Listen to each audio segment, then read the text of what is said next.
which brings us on to our final album, which is Maybe Not Tonight by Lime Garden.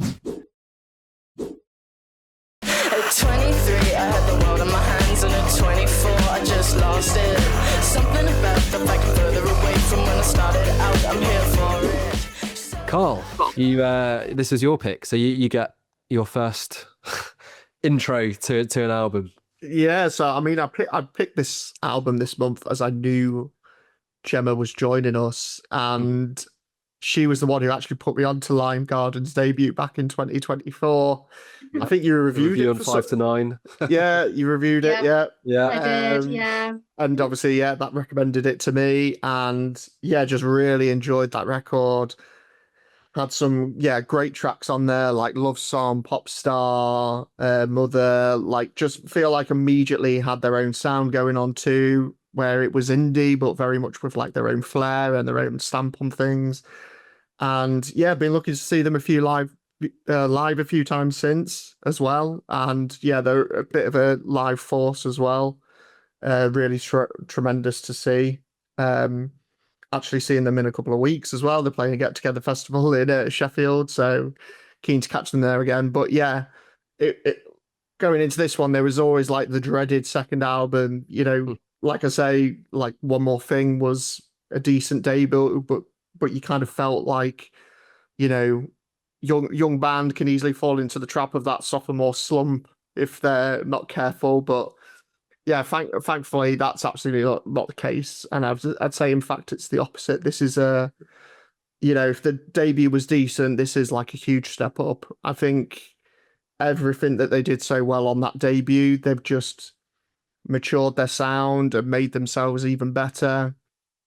Almost feels like this mini concept album that is set on like a night out and then like an afters with your friends. And through the course of the album, it takes you through all the emotions and feelings and self-doubt that you experience in like your early 20s. It all came flooding back listening to this album. And I think 23, like that opening track just evaporates any doubts about a drop-off straight away. It's got those like buzzy synths, jittery guitars, Chloe Howard coming in with, at 17, I had the world in my hands, and by 23, I just lost it. And then later on, it's like I had it by 23, and then I lost it again by 24. And it's, just a wonderful way with words. And you just instantly gets you in the groove and like, put your mind at ease for the rest of the album. Cross My Heart keeps the momentum going. Another like just outstanding track. Tippy Morgan, the bassist, with that like big bass line running through the song. Layla Dealey with those ferocious guitar riffs, and Annabelle Whittle pounding the drums. I think it's just one of those where the whole band is just at the top of their game on that song. And excuse me, very reminiscent of Yard Act, I thought, that song. In one breath, it feels like a bit like Yard Act, and then in the next it feels a bit Stone Roses. I got as well on that song. So but at the same time, I'd say all while still feeling like uniquely like Lime Garden and very much their own sound. And I think from that point on, the album is just like a non-stop party. Downtown Lovers got those like cooing vocals, all bad parts like with the whirring synths. And then the title track is just outstanding. Like, got those sharp guitar riffs and those beautiful like melodic breakdown, like towards the end of the song, which very Block Party, I thought. And then from Block Party we switch over to Interpol on Body, where it's definitely got like the signature Interpol post-punk like riffs going on, but then all these like spacey synths driving the song along too. And again, it must be something in the water this month, because thematically that song again like touches on the same thing that Gretel and Holly Humberston were talking about with, dealing with insecurities with your appearance and jealous of how others look. And that's on Body, and then Lifestyle then kind of continues on that theme, but it's maybe more of like it goes into like a professional envy at that point. And then you kind of get into this run of songs where like they're all fueled by like feelings of longing, like Undressed as well. Howard obviously singing about this relationship with someone where, you know, doesn't quite know where she stands, and again, sonically it's just absolutely wonderful. All these like groovy synths and guitars, and it's one of those albums where it's really amazing how eclectic they can feel with like just the four of them and like their instruments. Like they really take you through like these different vibes as you go through the record. And I think Always Talking About You is a case in point there. I think it follows on thematically quite nicely from the previous tracks, but sonically it's quite different. You've got, again, Howard has seen like this person they have feelings for with someone else, and it's just like this, like it ventures into like this, you know, fuck the world attitude. Like there's some great like lyrical turns on that song where, you know, I want a penthouse right near the Shard, and I want to make all the businessmen hard. And then later on in the song, it's hard out here to look your best when you don't even know what are your common interests. It's just, you know, just fantastic songwriting. And then arguably it all ends too soon. You know, it's 29 minutes long, this record. And by the time, Do You Know What I'm Thinking comes around, it just leaves you like wanting more. Well, it did me anyway. And yeah, for me, it's just an outstanding second album from Lion Garden. I think I'd say it's been a long time. I mean, you'll know this, Andrew. Indie records and me don't tend to get along as much. And it's been a while, I'd say, since an indie record got me of this nature, got me this excited. I love the concept of the record. I love the songwriting, love the eclectic sounds that the band throw at your ears. And it's just a really riveting 29 minutes that just flies by for me and just, has me constantly reaching for the replay button. So, big thumbs up. So, Gemma, do you, follow the same enjoyment as Karl on Maybe Not Tonight? Well, mention of their debut album has made me really want to go back and listen to that one now as well, because I've not revisited that one for a little while. But as Karl said, I was a huge fan of that when that came out.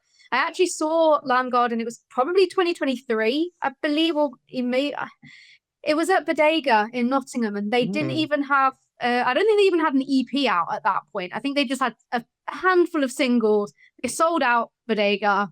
They obviously played a set of songs that are now released that weren't at the time mainly, and they were just, even at that point, very similar to how they are now on this album. As Karl said, it's 29 minutes.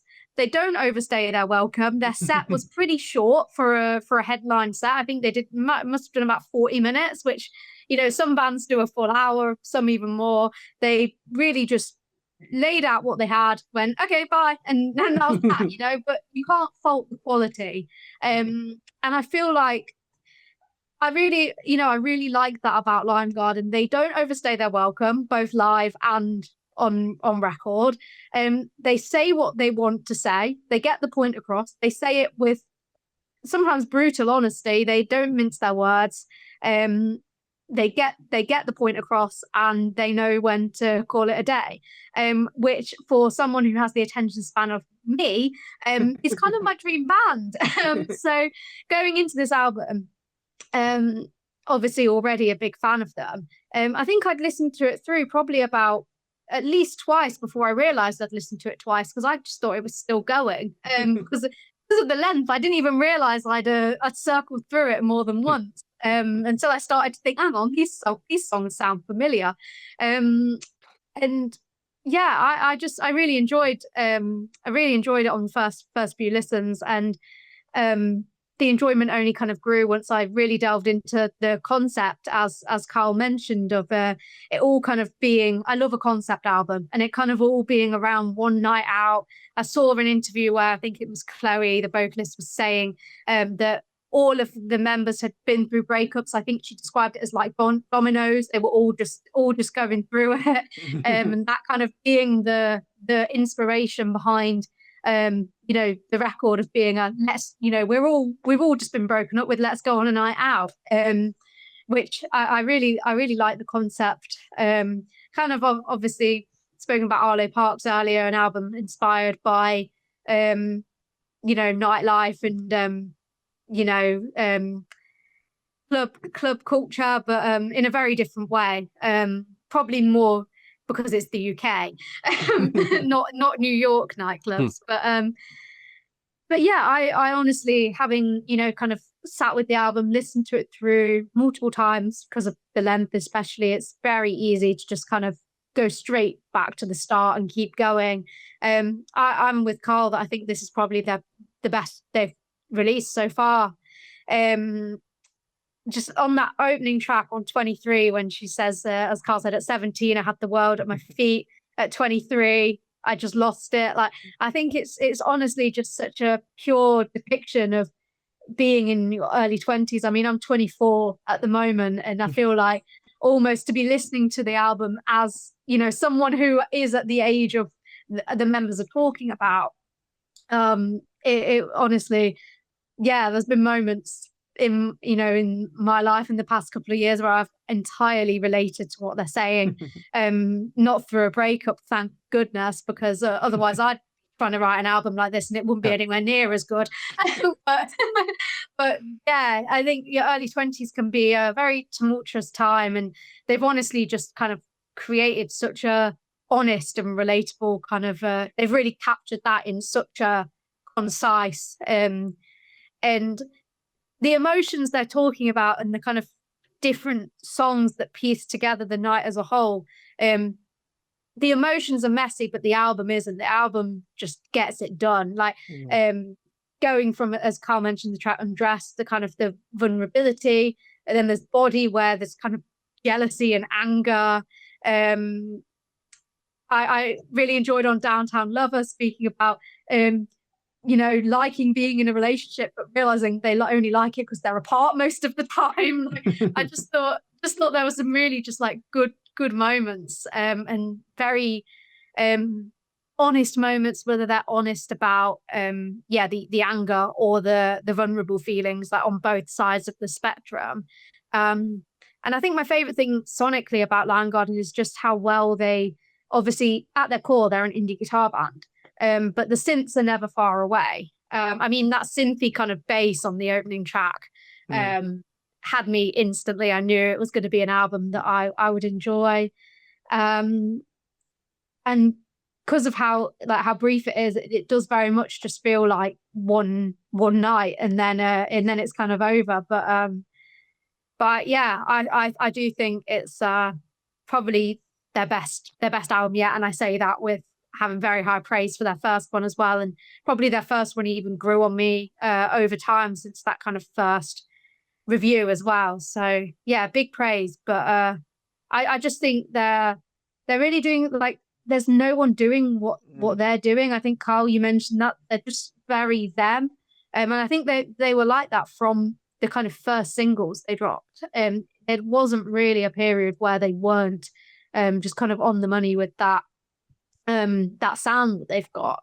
And I can't really pinpoint a band that sounds like them that's doing what they're doing at this point in time. So yeah, I think they're just really exciting, and probably still, in my opinion, quite, even though every review I've seen of this album gave it at least 4 stars, if not more, but I still kind of feel like on the critic side they're not underrated, but maybe on the kind of more fan side I do feel like there's probably a lot of people who'd really like them who haven't discovered them yet, and hopefully this album will help them get there, because they definitely deserve it. Yeah, it's a great one. Very, very good, and yeah, definitely echo that. Hopefully more people come across it, because this is such a fun album. I hadn't truly appreciated that it is a concept album. Like, I think there were a lot of similar themes, but hadn't quite got it there. Perhaps slightly less relatable as a man in his mid-30s than yourself, Gemma. We're all 21s. Yeah. I can just about remember that time of my life. But yeah, it's so bright, the album. I've got no issue with an album being under or around 30 minutes, to be honest. If it does what it needs to, and then it's done. I think sometimes you can listen to an album like that, and maybe if the songs don't feel fully formed or developed, that makes you wish they'd maybe eked it out a little bit more. I don't feel it with this. It feels, in that sense, even though the music isn't like it, there's a bit of a punk kind of aesthetic to their music, but it is, very, very catchy. 23. Yeah, the bookends here. I mean, I think the whole album just sort of roars along very enjoyably. But the bookends are the big highlights for me. 23, which you both have talked about, so I don't need to add much there. And do you know what I'm thinking, which is where they actually take it down a notch. Is maybe that moment of epiphany moment, maybe after the scuzzy night out and some of those revelations where it's not quite as clear sighted. That one is just a really fantastic end point to an album which is full of fun. I will say that Joey said they're not like anyone you listen to. I got a massive Sorry feel from them. Like there was one song I've got here, Always Talking About You, which that for me could be a Sorry song, like completely. And I don't know if it's the singer or what it is about them, but that's a band I think there's a lot of crossover and similarities. But they are, I mean, that's a group of two. There's not many. I mean, Undressed I thought was maybe a bit Do Blonde like, but I mean, in terms of other, I don't think there's any other artists, maybe apart from Lily Allen's The Fear with Always Talking About You. I thought there was, because they were quite, your lyric you pulled up, Karl, about making the businessman hard or whatever. There's a fairly facetious approach to that one, which, Lily Allen's The Fear with its quite kind of ugly, naked kind of desire penned, whereas I don't think all of that is exactly what they're feeling with that, but it had that same vibe. But besides that, they really are forging quite a unique approach, despite my Sorry comparison. I mean, when you wrote the debut album review, Gemma, I did listen to them then, and I really enjoyed that one. I didn't sort of go massive into it then, but I thought, this is a band who are very good, and I'm very pleased this has been brought up, because for me, it does feel like another step on this second album, which is impressive to be done. It's not always the case. You tend to either get the same again, slightly different, or perhaps slightly lesser than a debut, but this one is a very solid progression. And I saw they were on Radio 1. They were interviewed then. That was when they were talking about the point which was made about them all, that domino effect of being broken up with and chronicling that. So at least by that token, they are getting a fair bit of exposure, which is good. They're great to see sort of a young band really producing an album like this, which should reach more ears, is all I'll say. So I think we found another one which we're all similarly excited about, and like I say, there's not really much more which I can add to it, particularly as we're approaching the time where we give our verdicts with numbers. So I won't dwell too much, but just and that Lime Garden, maybe not tonight. Very, very strong album.